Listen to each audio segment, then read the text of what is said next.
믿음의 조상 아브라함은 갈대아 우르라고 하는 땅에 있을 때 하나님의 부르심을 받게 됩니다. 아브라함의 집은 갈대아 우르에서 유력한 집안이었습니다. 그러나 아브라함에게 주신 이 하나님의 계시를 따라 온 가족들도 하나님의 계시를 따라 약속의 땅으로 가고자 참여하게 됩니다. 아버지와 형제 가족들을 비롯한 온 가족들이 우르에서 가나안 땅으로 떠납니다. 가까운 거리가 아닙니다. 요즘 거리로 말하면 아마 북경에서 우리나라로 들어오는, 걸어서 들어오는 그 정도 거리입니다. 가까운 거리가 아니죠. 아브라함의 아버지 데라는 계속해서 들어가다가 가나안 땅 바로 앞에서 더 이상 들어가지 않고, 아마 나이 때문에 그랬을 가능성도 있고, 가나안 땅에 들어가지 못하고 그 앞에 있는 강 건너 하란 땅에 머물게 됩니다. 그리고 아버지로 인해서 아브라함도 가나안 땅으로 들어가는 것을 중단하게 되고 아버지와 함께 계속 하란 땅에 거하게 됩니다. 아버지가 하란 땅에서 죽은 다음에 하나님께서 다시 하란 땅에 있는 아브라함을 부르십니다. 그 부르신 사건이 창세기 12장 1절에 나와 있는 말씀입니다. 하나님께서 아브라함을 부르시고 그 부르심의 끝까지 순종한 것은 아니었습니다. 그러나 하나님은 아브라함을 버리지 않으시고 포기하지 않으시고 하란 땅에 있는 아브라함을 다시 부르셨습니다. 아브라함이 가나안 땅에 들어온 다음에도 가나안 땅에서 사는 것은 쉽지 않았습니다. 기근이 드니까 먹을 것을 찾아서 점점 가나안 땅의 남쪽으로 내려가다가 나중에는 가나안 땅의 경계를 넘어서서 애굽 땅에 들어가게 됩니다. 이것은 예수님을 믿는 사람들이 은혜를 떠나서 죄악 세상에 다시 돌아가는 모습을 상징적으로 나타내는 것입니다. 이 애굽 땅에서 사랑하는 아내가 바로에 의해서 빼앗겨질 위험에 처합니다. 어떤 방법도 쓸 수가 없었습니다. 바로가 자기 아내를 빼앗아가는데 누이라고 속이는 바람에 빼앗아간 거거든요. 만약에 아내라고 했으면 죽였을 가능성이 있어요. 여동생이라고 속였기 때문에 아내를 데려갔습니다. 어떤 방법도 없는 거예요. 사라를 잃어버린다고 하는 것은 하나님께서 아브라함에게 사라를 통해서 약속하신 약속이 무산되는 것을 의미합니다. 하나님께서는 기적적인 방법으로 아브라함의 아내 사라를 보호하셨고 그 보호하시는 하나님의 은혜를 경험한 아브라함은 다시 약속의 땅인 가나안 땅으로 돌아오게 됩니다. 그러나 계속해서 또 다른 어려움이 찾아옵니다. 가나안 땅에 들어온 지 10년이 지나도록 사라는 아기를 낳지 못합니다. 아기를 낳아야 약속이 이어지는데 아기를 낳지 못했습니다. 그래서 사라와 협의를 해서 인간적인 방법으로 하나님께 묻지 아니하고 하갈이라고 하는 여종을 아내로 취해서 후처로 취해서 아이를 낳게 됩니다. 그것이 이스마엘입니다. 그러나 이스마엘은 하나님께서 아브라함에게 주셨던 약속을 이루어갈 사람이 아닙니다. 하나님께서는 99세 된 아브라함에게 찾아오셔서 사라에게 아들이 있을 것이다 라고 약속하십니다. 여자 나이 90세면 아기를 낳을 수 있는 가능성이 완전히 없는 나이죠. 그러나 하나님은 놀라운 기적을 일으키셔서 사라가 임신을 하게 하시고 이삭을 낳게 하십니다.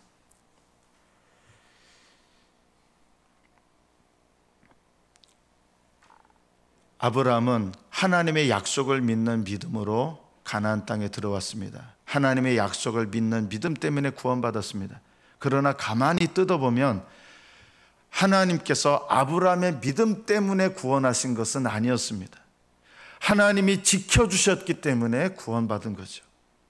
아브라함은 끊임없이 빗나갔고 애굽 땅으로 갔고 실수도 많았습니다. 불신앙의 때가 많았습니다. 그러나 하나님께서 그런 아브라함을 버리지 않으시고 떠나지 않으시고 계속해서 그 아브라함을 붙잡아 주셨고 믿음을 회복시켜 주시고 믿음 가운데 거하게 하셔서 아브라함이 믿음을 떠나지 아니하고 믿음으로 구원받는 믿음의 조상이 되었던 것입니다. 믿음으로 구원받는다는 말은 맞지만 사실 엄밀하게 말하면 믿음 때문에 구원받는 것은 아닙니다. 믿음으로 구원받는 것이 믿음 때문에 구원받는다는 말은 아닙니다. 우리는 무엇 때문에 구원받습니까? 하나님 은혜 때문에 구원받습니다. 하나님께서 지켜주시기 때문에 구원받는 것입니다. 하나님께서 붙들어 주시기 때문에 구원받는 것입니다. 이런 은혜가 없었다면 우리는 벌써 연약한 믿음 가운데서 그 연약한 믿음마저도 저버리고 하나님을 수도 없이 떠났을 것입니다.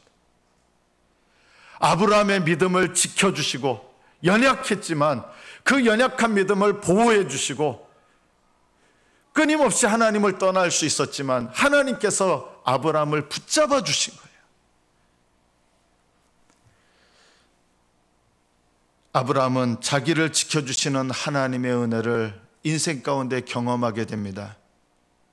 그래서 이 은혜를 계속 경험하니까 아브라함에게 일어나는 변화가 있었습니다. 사람이요, 은혜를 받으면 어떤 사람은 뻔뻔해지는 사람이 있어요. 이거는 배은망덕한 사람이죠. 하나님의 은혜를 계속 받으면서도 뻔뻔해지는 사람이 있지만 보통 정상적인 사람은 은혜를 받으면 받을수록 감사하게 되죠. 감사하게.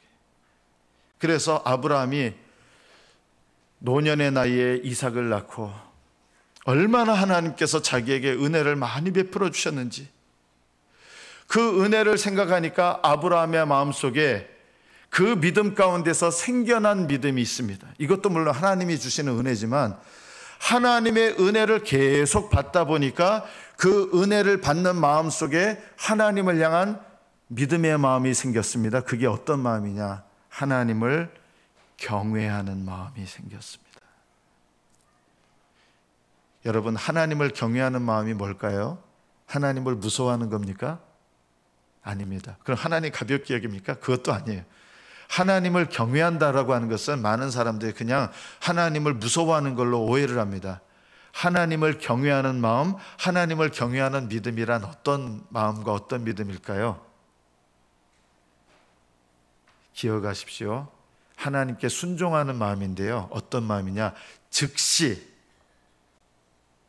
기쁘게 온전히 순종하는 것이 하나님을 경외하는 마음입니다.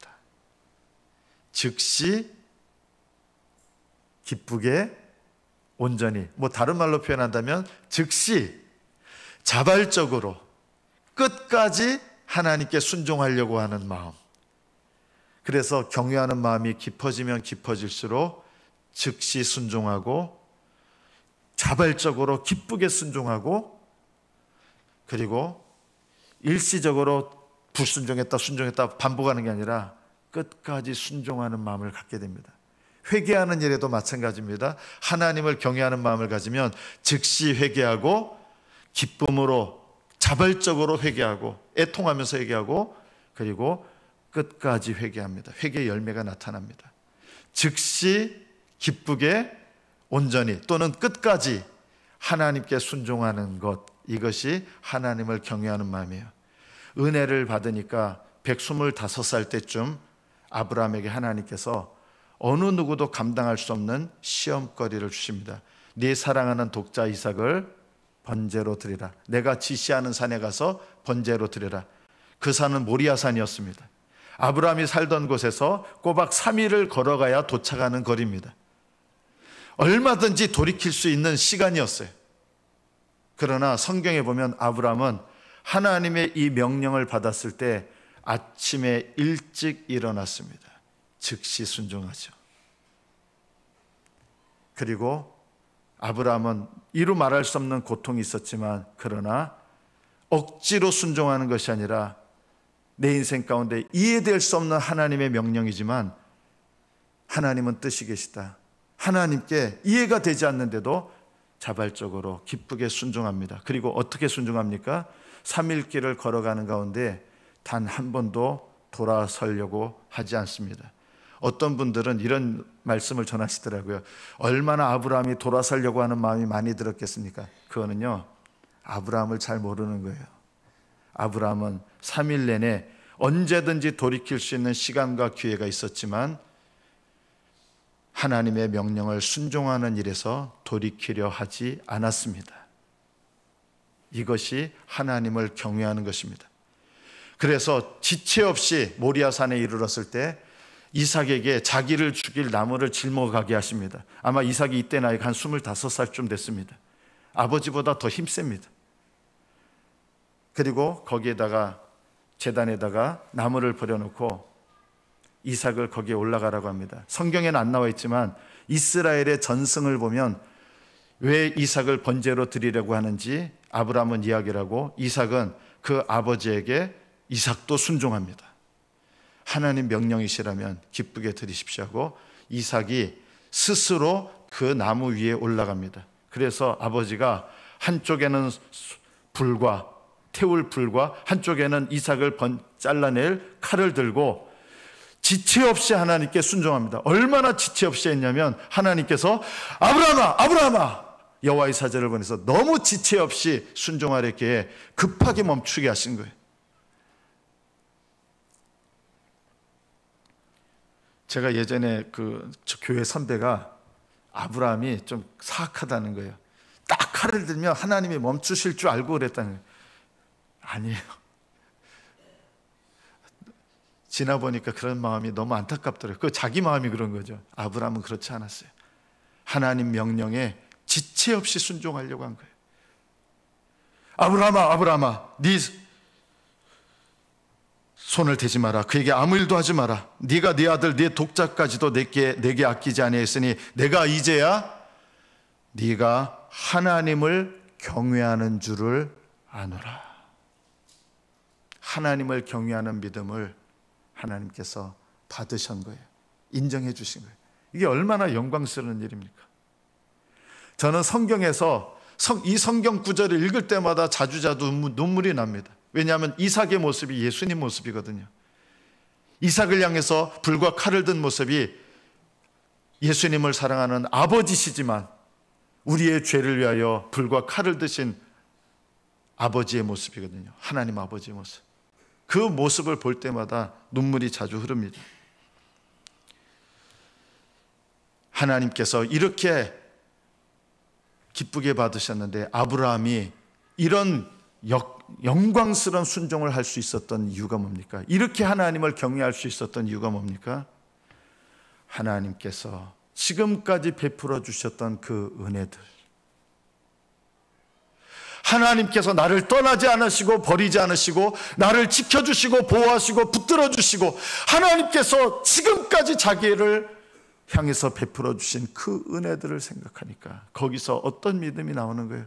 감사하는 마음도 나오고 하나님을 경외하는 믿음이 나오는 것입니다. 베드로는 충성스러운 사람입니다. 예수님께서 십자가에 달리실 때 베드로에게 말씀합니다. 시몬아 시몬아 보라 사탄이 너희를 밀가부로 타려고 요구하였으나 그러나 내가 너를 위하여 네 믿음이 떨어지지 않기를 기도하였느니 너는 돌이킨 후에 내 형제를 굳게 하라. 베드로는 자신이 있었습니다. 아닙니다. 제가 왜 예수님 부인합니까? 저는 주님과 함께 옥에도 갑니다. 죽는 데까지 따라가겠습니다. 여러분 그날 밤에 예수님을 3번 부인합니다. 인간의 결심은요 아무리 굳세게 결심해도 하나님께서 지켜주시는 은혜가 없으면 죄악 세상은 더 우리보다 강합니다. 여러분 죄를 이기려고 아무리 결심해도 실패합니다. 왜 실패할까요? 죄를 이기려고 결심하는 그 결심보다 죄의 능력이 더 강하기 때문이에요. 하나님이 지켜주셔야 돼요. 하나님이 함께 하셔야 돼요. 하나님이 붙들어 주셔야 돼요. 예수님께서 이 베드로가 자기 힘으로 자기 결심으로 저는 죽기까지 예수님 안 떠납니다 했으면 3번 부인하고 벌써 예수님 저주까지 하면서 떠났을 거예요. 끝났을 거예요. 그러나 예수님께서 내가 너를 위하여 네 믿음이 떨어지지 않기를 위하여 기도했다. 예수님의 기도가 있었기 때문에 베드로를 지켜주셨고 3번이나 부인했는데도 예수님께서 그 베드로를 붙잡아 주신 거예요. 하나님께서 우리를 붙들어 주시고 함께 하시고 지켜주시는 은혜가 있기 때문에 우리의 연약한 믿음에도 불구하고 우리가 은혜에서 떨어지지 않는 것입니다. 하나님의 택한 백성이 왜 구원에서 떨어지지 않는지 아십니까? 저는 아무리 여러분이 오해를 한다 해도 이 말씀은 저는 분명히 드리고 싶습니다. 하나님 택하신 자가 구원에서 떨어질 수 있습니까? 그것은요, 하나님을 모욕되게 하는 말이에요. 불가능합니다. 그럴 수 없습니다. 하나님 택하신 자는 결코 단 한 명도 구원에서 떨어지지 않습니다. 왜요? 약속을 주신 하나님께서 택하신 백성을 붙드시고 지키시고 모든 악한 영의 괴계와 모든 죄의 권세로부터 지켜 보호하시기 때문입니다. 그 은혜 때문에 우리가 영원한 약속, 영원한 구원을 확신하게 되는 것입니다. 오늘 말씀을 통해서 하나님께서 우리를 붙들어 주시지만 우리에게 직접적으로 언제 나타나시느냐? 놀랍게도 여러분이 일어나려고 애쓸 때 일어나게 하시고요. 예수님 당시에 한 손 마른 사람이 있었습니다. 예수님께서 네 손을 펴라 했어요. 자기 힘으로 어떻게 펴니까 계속 안 펴지는 사람인데 내 손을 펴라 했어요. 그 명령에 순종하려고 하니까 펴졌어요. 안전뱅이가 있었습니다. 자리에서 일어나라 하셨습니다. 원래 못 일어납니다. 그러나 일어나라는 명령을 따라서 순종하려고 하니까 순종할 때 일어날 힘을 주신 거예요. 순종할 때 팔이 펴질 은혜를 주시는 거예요. 여러분을 지켜주시고 여러분을 보호하시는 하나님의 이 보호하시는 은혜가 어떻게 나타납니까? 여러분이 믿음을 포기하지 않고 다시 회복하려고 애쓸 때 하나님 일어나게 하시고요. 주저앉을 때 그래도 일어나려고 애쓸 때 일어날 힘을 주시고요. 여러분이 믿음의 길을 걸어가려고 애쓸 때 걸어갈 수 있는 힘을 주세요. 회복할 수 없을 것 같은데 회복하려고 하나님 앞에 부르짖을 때 회복하게 도와주시고 역사하시는 거예요. 여러분이 해야 될 일이 있어요. 첫째, 뒤로 물러가지 마십시오.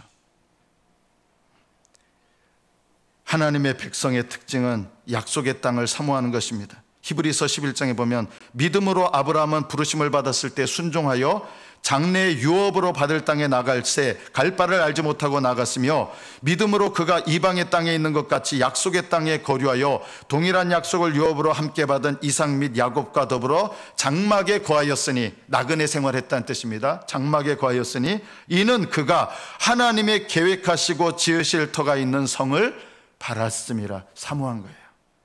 사모하셔야 돼요. 여러분, 천국을 사모하시기를 축복합니다. 저는 목사로서 여러분에게 왜 목사의 사명 감당하느냐, 여러분을요 천국으로 인도하는 이거밖에 없어요. 이거 안 하면 저는 그만둬야 돼요. 필요 없어요. 저는 목사로서 필요 없는 인생이에요. 왜 목사로서 제가 여러분에게 있냐, 구원받았지만 구원받은 자들을 천국으로 인도하는 것, 구원받았기 때문에 천국으로 인도하는 거예요. 저는 그것을 여러분에게 도와줘야 될 사람이에요. 구원받지 못한 사람이 구원에 이르게 하고 구원받은 사람은 온전한 구원에 이르도록 저는 여러분을 돕는 사람이에요. 저와 함께 가셔야 돼요. 그게 복된 거예요. 하나님은 여러분을, 여러분의 담임 목사 부족한 거 많은 사람이에요. 그러나 여러분의 담임 목사를 통해서 여러분 붙잡아 주실 거예요. 여러분과 함께 하나님께서 그 은혜를 베푸셔서 여러분을 인도하실 겁니다. 부족한 종들을 통해서도 은혜와 능력을 나타내실 겁니다. 여러분, 뒤로 물러가지 마세요. 뒤로 물러가는 게 뭐예요? 낙심하는 거예요. 절망하는 거예요. 포기하는 거예요. 다른 건 포기해도 모르겠는데요, 구원받는 거 포기하시면 안 돼요. 은혜 받는 거 포기하시면 안 돼요. 낙심하지 마세요. 포기하지 않고 낙심하지 않으면 하나님께서 여러분 붙들어 주시고 도와주십니다. 일으켜 세워주십니다. 회복시켜 주십니다. 히브리서 10장 36절에 보면 너희에게 인내가 필요함은 하나님이 지켜주시는데 그냥 저절로 그냥 낙심해 있는데 지켜주시고 이렇게 하는 게 아니에요. 어떻게 하실 때 은혜를 주세요? 인내할 때. 너희에게 인내가 필요함은 너희가 하나님의 뜻을 행한 후에 약속하신 것을 받기 위함이라. 잠시 잠깐 후면 오실 이가 오시리니 지체하지 아니하시리라. 나의 의인은 믿음으로 말미암아 살리라. 또한 뒤로 물러가면 내 마음이 그를 기뻐하지 아니라 하셨느니라. 뒤로 물러간다는 게 뭐예요? 낙심하는 거, 절망하는 거, 포기하는 거. 뒤로 물러가지 마세요. 오히려 하나님의 도우심을 구하세요. 여러분 삶에 내 인생을 무너뜨리는 절망스러운 사건이 일어날 때 주저앉아 버리지 마세요. 이게 뒤로 물러가는 거예요. 오히려 하나님의 은혜를 붙잡으세요. 하나님께 나아가세요. 저는 지금까지 하나님께 은혜를 구하는데 하나님이 거절하시는 그런 하나님 이 세상에 안 계세요. 하나님께 나오는데 하나님이 거절하시는 그런 하나님 안 계세요. 하나님은 은혜 베풀기를 기뻐하시고 여러분을 지켜주시기를 기뻐하시는 하나님이세요.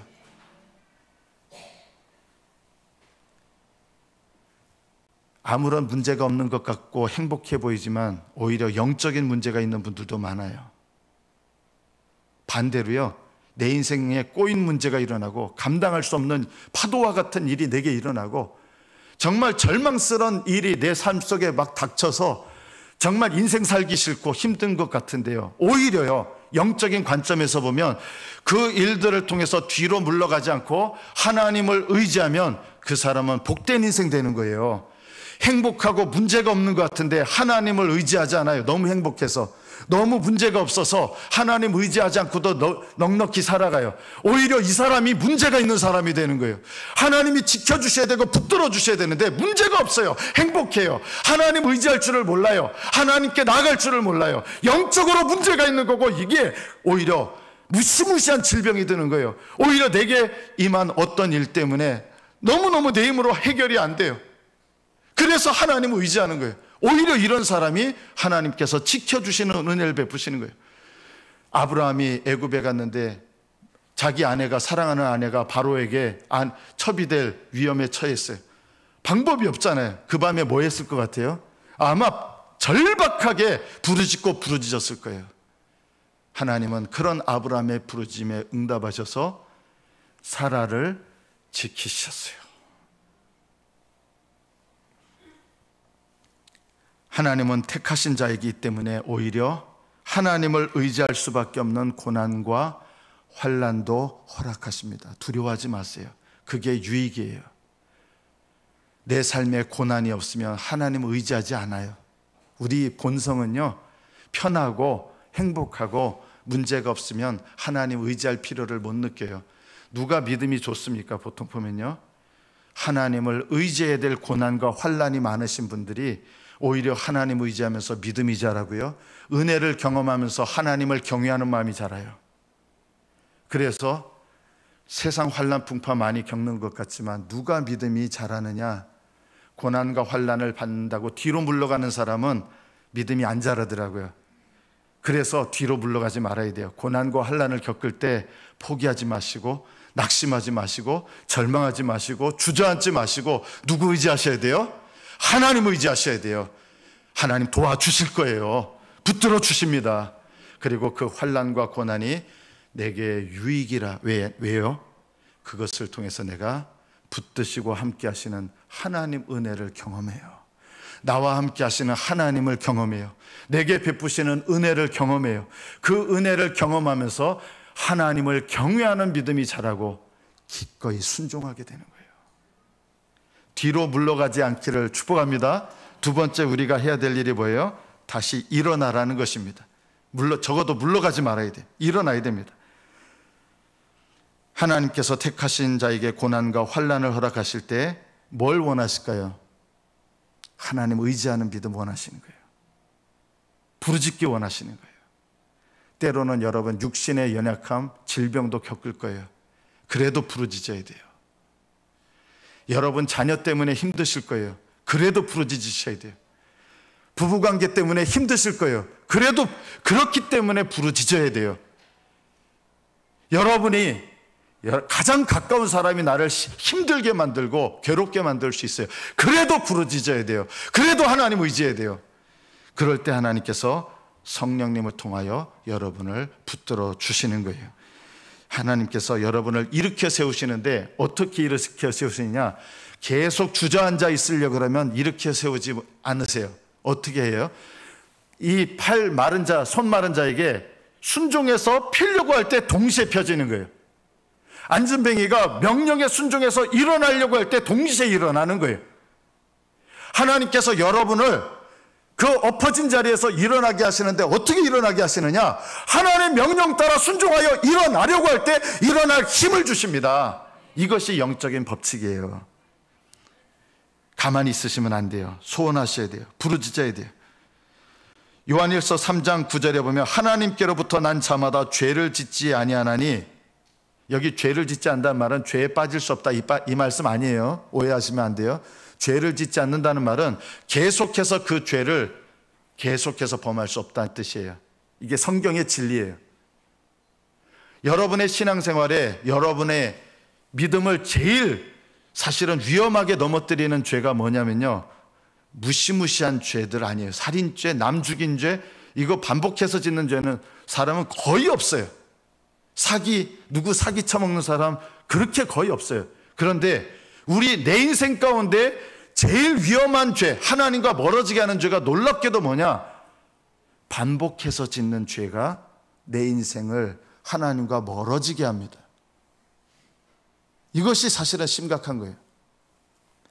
하나님께서는 우리의 삶 가운데 죄를 짓지 않게 하십니다. 계속해서 죄를 못 짓게 하시는 거예요. 누가요? 내 안에 성령님이 계셔서 내 안에 내가 계속 죄를 지으면 여러분, 성령 하나님께서 그냥 내버려 주지 않아요. 택하신 자는요, 회개하게 만드세요. 저는 여러분들이 죄책감에 시달려 살지 않기를 원합니다. 죄책감에 시달려 사는 건요, 정죄의 영을 따라 사는 거예요. 그거는 회개가 아니에요. 성령님은요, 정죄의 영으로 우리를 일깨우시는 분이 아니라 회개의 영으로 우리를 일깨우셔서 마음에 사모함으로 회개하게 하세요. 죄를 깨닫고 회개하게 하세요. 그런데도 또 넘어지죠. 포기하지 마세요. 처음부터 말씀드렸잖아요. 반복되는 죄를 끊는 방법이 뭡니까? 포기하지 말고 하나님 의지하세요. 낙심하지 말고 의지하세요. 아무렇지 않게 여기지 마셔야 돼요. 중요하게 여기셔야 돼요. 그러나 포기하지 말고 하나님께 기도하시면 하나님은 여러분 반복되는 죄도 끊어버릴 수 있는 은혜와 힘을 주세요. 반복되는 죄를 끊으려면 여러분에게 필요한 게 있어요. 뭐가 필요할까요? 포기하지 않는 회개, 낙심하지 않는 회개, 절망하지 않는 회개가 필요해요. 하나님 반드시 도와주실 거예요. 그리고 포기하지 않는 사람의 그 마음을 주님께서 이미 알고 계세요. 가볍게 여기지 마시고 포기하지 마세요. 성령님께서는 날마다 여러분을 도우셔서 다시금 믿음의 길을 걸어갈 수 있도록 여러분을 북돋아 주시고 도와주십니다. 거룩한 길에서 내가 죄로 말미암아 넘어졌다고 그것이 구원에서 떨어지는 거 아닙니다. 어떻게 하면 됩니까? 계속 넘어져 있는 게 문제죠. 주님과 함께 동행하다가 엎어졌어요. 어떻게 하면 돼요? 주님께 도와달라고 기도하시고 다시 일어나시면 돼요. 다시 일어나서 걸어가시면 돼요. 그런데 대부분 엎어지면 가끔 애들 중에 이런 애들 있잖아요. 엄마가 올 때까지 안 일어나. 그리고 엄마가 오면 이제 눈치 보다가 엄마가 오면 그때서야 막 울어요. 엄마 보고 이렇게 달라는 거예요. 하나님은 이렇게 안 하세요. 하나님은 일어나라 하세요. 그래서 울지 말고 일어나야지. 그러면 보통 그렇게 훈련받은 애들은 안 울고 툭툭 털고 일어나는데, 이런 훈련이 잘못된 애들은 엎어져가지고 엄마 올 때까지 기다렸다가 언제 울기 시작하냐? 울어요. 엄마가 막 일으켜 주길 바라고. 이거는 잘못된 습관이에요. 하나님은 우리를 일으켜 세우시는데 어떻게 일으켜 세우시느냐? 여러분이 일어나려고 할 때 도와주세요. 성령께서 일어나려고 할 때. 그래서 넘어졌을 때 일어나시면 됩니다. 할렐루야. 여러분이 반복되는 죄, 그 죄값도 누가 담당하셨어요? 예수님께서 다 담당하셨어요. 그래서 낙심하지 말라는 거예요. 그래서 포기하지 말라는 거예요. 내가 이렇게 반복되는 죄를 짓는데 스스로를 증오하면서 저주하지 마세요. 반복되는 죄 끊기 어려운 거 아세요. 그러나 주님께서 그 죄를 담당하셨기 때문에 우리는 포기하지 않고 낙심하지 않고 반복되는 죄를 고백하며 주님께 도움을 구하는 거예요. 그런 자가 하나님께서 은혜 베푸셔서 반복되는 죄도 끊게 하십니다. 어떤 일이 일어날까요? 죄에 대해서 승리하는 기쁨을 알게 됩니다. 하나님을 경외하는 믿음을 소유하게 됩니다. 그리고 하나님을 기쁘시게 하는 법을 배우게 됩니다. 여러분, 일어나시기를 축복합니다. 마지막으로 세 번째는 다시 길을 걸어가십시오. 뒤로 물러가지 마시고 일어나려고 하시고 일어나시고 그리고 일어나셔서 다시 길을 걸어가십시오. 광야로 들어갔던 이스라엘 백성은 크게 두 종류가 있어요. 20세 이상의 사람들은요, 이 불평 저 불평하다가 약속의 땅에 못 들어갔고요. 20세 미만의, 요즘 말로 말하면 애들은 다 들어갔어요. 똑같은 광야인데 어떤 백성들은 들어갔고 어떤 백성들은 들어가지 못했습니다. 이스라엘의 부모 세대와 자녀 세대는 신앙에 있어서 큰 차이는 없었습니다. 그러나 어떤 차이 때문에 똑같은 것 같은데 왜 어떤 자녀들은 20세 이하의 자녀들과 광야에서 태어난 애들은 약속의 땅에 들어갑니까? 뭐가 있었기 때문일까요? 하나님께서 붙드시고 지켜주시고 인도하시는 은혜가 있었기 때문이에요. 하나님은 여러분에게도 나는 그런 은혜가 없나 보지? 그런 은혜가 없는 사람은 없어요. 누가 그 은혜를 받느냐? 주님께 은혜를 사모하시는 분은 받습니다. 그 은혜를 받기 위해서 나아가시면 받습니다. 이런 사람이 택한 사람이에요. 하나님이 나를 구원으로 택했냐 택하지 않았냐 그거 생각하지도 마세요. 하나님의 은혜를 받으러 나가는 사람은 택하신 사람이에요. 하나님의 도우심을 힘입는 자는 택하신 자예요. 하나님의 날마다 새롭게 하시는 은혜를 사모하면 택하신 자예요. 그 은혜를 힘입어 하나님은 택하신 자를 붙들어 주시고 회복시키시고 인도하시는 거예요. 약속의 땅을 기업으로 받으려면 오늘 본문의 말씀 한 마음과 한 길을 여러분 삼으시되, 한 마음이 뭐예요? 구원받은 마음이에요. 거듭난 마음이에요. 거듭난 마음은 어떤 마음이에요? 하나님을 찾는 마음이에요. 누가 거듭난 사람이에요? 하나님을 찾는 사람은 거듭난 사람이에요. 누가 거듭난 사람이에요? 죄를 회개하는 사람이 거듭난 사람이에요. 믿으십니까? 거듭난 마음은요, 하나님을 가까이 하는 마음이고 죄를 멀리하는 마음이에요. 그래서 죄를 슬퍼하고 죄를 버리려고 애쓰는 사람이 있다? 그 사람은 거듭난 마음을 갖고 있기 때문에 그런 거예요. 한 마음을 가지십시오. 여러분이 이 마음을 잃어버리지 마십시오. 또 한 길로 나가셔야 됩니다. 예수께서 이르시되 내가 곧 길이요 진리요 생명이니 나로 말미암지 않고는 아버지께로 올 자가 없느니라. 누가 이 길로 나갈 수 있습니까? 놀랍게도요, 이 길은 나갈 자격이 없다고 생각하는 사람이 제일 먼저 나갔어요. 누굴까요? 사람들이 제일 욕했던 세리와 창녀들이었습니다. 이 구원의 길로 누가 제일 먼저 나가느냐? 오히려 죄를 깨닫고 회개하는 마음을 가진 사람들이 이 길로 예수님을 통해서 하나님께 나아갔습니다. 오히려 세상에서는 제일 도덕적으로 보이고 겉으로 경건해 보이고 굉장히 종교적으로 보였던 바리새인들, 서기관들은요, 이 길을 통해서 나갈 생각을 안 했어요. 왜요? 남들보다 내가 의로우니까. 남들보다 내가 의롭다고 생각하는 사람은 이 길을 들어갈 수도 없고 갈 수도 없습니다. 세리와 창녀들이 너희보다 먼저 하나님께로 나올 것이다. 죄를 깨닫는 죄인이 하나님께 나옵니다. 이 길을 어떻게 갑니까? 내가 죄를 깨닫고 하나님 앞에 나아가면 이 길을 통하여 얼마든지 나아갈 수 있습니다. 기억하십시오. 우리가 예수님을 영접할 때만 우리의 구원의 길이 아닙니다. 예수님을 믿은 다음에도, 영접한 다음에도 날마다 하나님께 이르는 길이십니다. 그래서 예수님을 믿는 믿음은 처음에는 예수님을 영접하는 것으로 나타나죠. 예수님을 영접한 다음에는 성령님을 따르는 걸로 우리 믿음이 나타납니다. 예수님을 믿는 믿음은 죄를 범했을 때는 깨닫고 회개하는 믿음으로 나타납니다. 예수님을 믿는 믿음은 연약할 때는 예수님을 의지하는 믿음으로 나타납니다. 예수님을 믿는 믿음은 하나님 뜻을 알면 그 뜻을 순종하는 믿음으로 나타납니다. 예수님을 믿는 믿음은 하나님 사랑을 알게 되면 그 사랑을 반응해서 내가 하나님을 사랑하는 것으로 나타납니다. 예수님을 믿는 믿음은 나에게 베푸신 은혜를 알게 되면 알게 될수록 감사하게 되고 겸손하게 되고 하나님을 경외하는 믿음으로 나타납니다. 불평한 일들, 수많은 원망의 환경 속에서 오히려 감사하기를 배우기 시작합니다. 그래서 여러분이 믿음의 훈련을 하는 데 있어서 제일 중요한 것 중에 하나가 뭡니까? 여러분의 삶의 파도처럼 계속 다가오는 고난과 시험 속에서 원망하지 마시고 불평하지 마시고 오히려 이것이 나에게 베풀어 주시는 하나님의 은혜구나 감사하시면서 감사함으로 반응하시면 하나님께서 그 파도 속에서 오히려 여러분 지켜주시고요, 그 파도 속에서 여러분이 올바른 길로 가도록 인도하시고 붙들어 지켜주시고 함께 하실 것입니다. 하나님이 여러분을 반드시 지켜주시고 인도하십니다. 베드로는 주님께서 찾아오셨습니다. 베드로가 유다보다 더 나쁜 놈이에요. 3번이나 부인하고 저주했어요. 그러나 어떤 차이 때문에 베드로는 위대한 사도가 되고 수많은 열매를 맺는 사람이 됩니까? 예수님이 찾아오실 기회가 있었던 거예요. 유다는 예수님이 찾아올 새가 없었어요. 찾아올 새도 없이 그냥 목매달아 스스로 죽어버렸어요. 그러나 베드로는 주님이 찾아오셨어요. 만나주셨어요. 회복시켜 주셨어요. 여러분 스스로 유다처럼 목매달지 마십시오. 여러분을 떠나지 않으시고 버리지 않으시는 주님은 여러분을 찾아오십니다. 그리고 마냥 기다리지 마시고 어떻게 하셔야 돼요?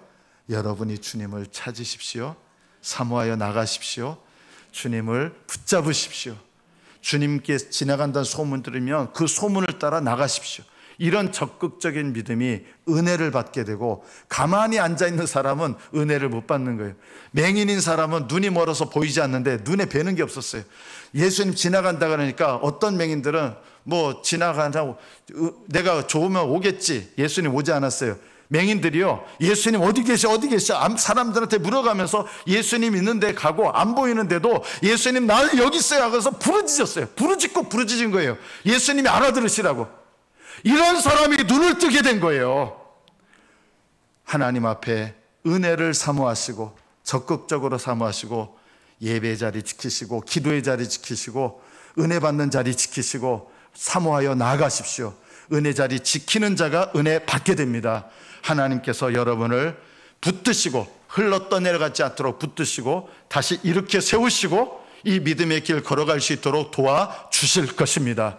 하나님께서 여러분 떠나지 않으시고 버리지 않으시고 여러분을 지켜주시는데 그 주님을 믿음으로 붙잡으십시오. 주님과 함께 동행하고 승리하십시오. 하나님 함께 하시고 붙드실 것입니다. 날마다 주님의 은혜 속에 강하고 이 주님의 은혜를 경험하면서 하나님을 경외하는 믿음으로 나아가시기를 예수님의 이름으로 축복합니다. 기도하겠습니다.